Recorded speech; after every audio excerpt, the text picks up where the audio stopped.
Welcome to Gardner's History Garden's AP World History Unit 1 Deep Dive podcast. This is where we explore the stories of powerful empires, influential rulers, and the events that shaped our world. I'm your host, and in today's episode, we're diving into the fascinating history of the Seljuk Turks. This dynasty, known for their military prowess, cultural contributions, and pivotal role in the history of the Islamic world, laid the foundations for empires and civilizations that would come centuries after them. Let's uncover their origins, rise to power, and lasting influence. The story of the Seljuk Turks began in Central Asia in the vast steppe region of what is today Kyrgyzstan, Uzbekistan, and Turkmenistan. The Seljuks were a part of the larger Turkic migration that swept across Asia. As nomadic tribes, they were known for their skills in horsemanship and military strategy, traits that would define their rise to power.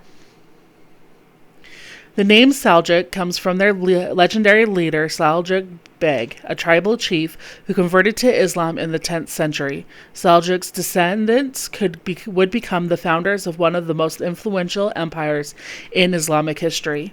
In the 11th century, the Seljuk Turks began to enter the service of the Persian Samanid Empire, where they gained military experience and adopted Persian culture.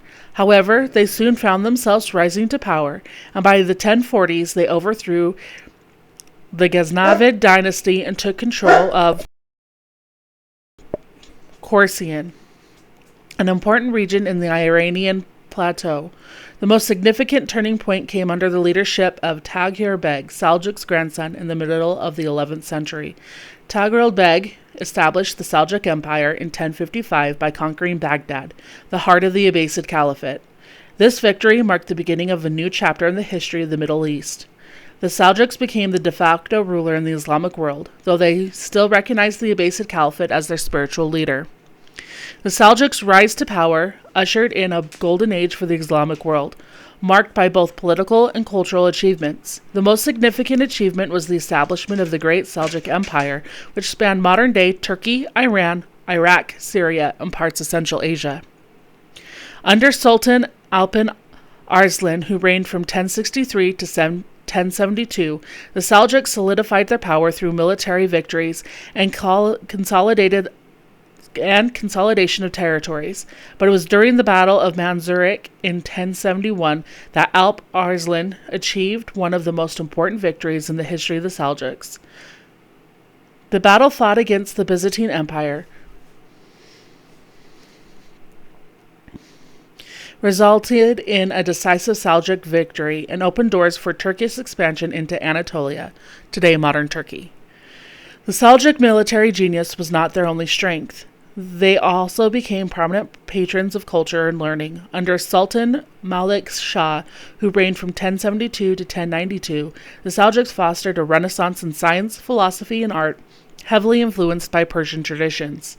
Malik Shah's reign saw the construction of monumental architecture, the establishment of madrasas or Islamic schools, and the flourishing of Persian poetry and literature. The Seljuks promoted the Persian language. The Persian culture became the dominant in the courts and elite circles of the empire.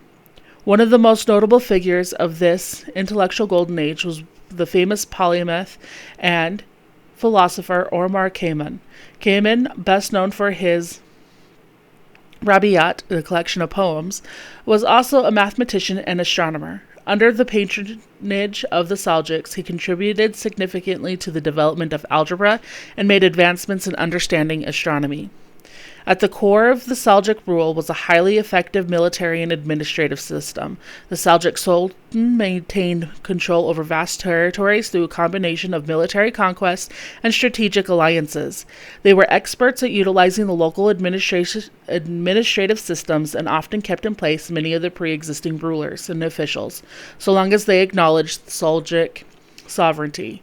The Seljuk sultans also understood the importance of keeping the support of the religious and intellectual elites, particularly the scholars and ulema, who played an essential role in legitimizing their rule. The Seljuks, while a Turkish dynasty, often embraced Persian culture and Persian-speaking elites who had deep intellectual and bureaucratic traditions. The Seljuk Sultanate's political structure was heavily decentralized. The sultans granted territories to military commanders, known as emirs, who ruled in their name. These emirs, in turn, wielded significant local power, sometimes acting with a great deal of autonomy, which over time would lead to a weakening of central authority. However, the Seljuk system of governance allowed for a relatively stable rule, particularly in the urban centers where Persian culture and Islamic learning flourished. Despite their golden age, the Seljuks faced numerous internal and external challenges that led to their decline.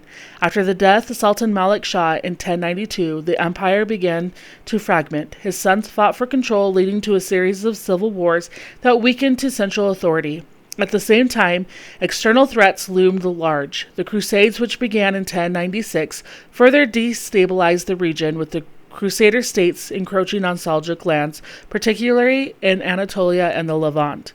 By the 12th century, the once mighty Great Seljuk Empire had fractured into smaller states, with the most significant being the Sultanate of Rum in Anatolia, the Seljuk Empire of Iraq, and the Seljuk Empire of Iran.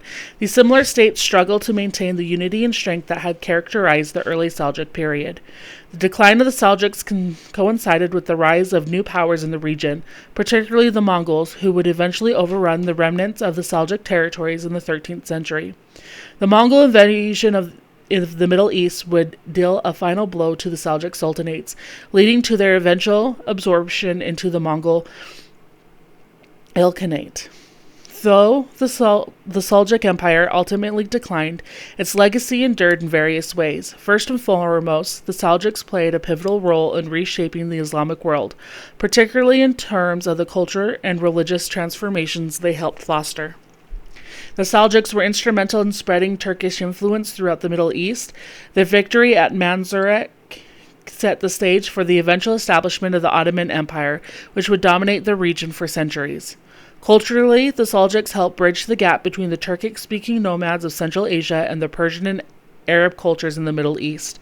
They promoted Persian as the language of administration and high culture, and their patronage of scholars and scientists helped preserve and expand Islamic intellectual traditions.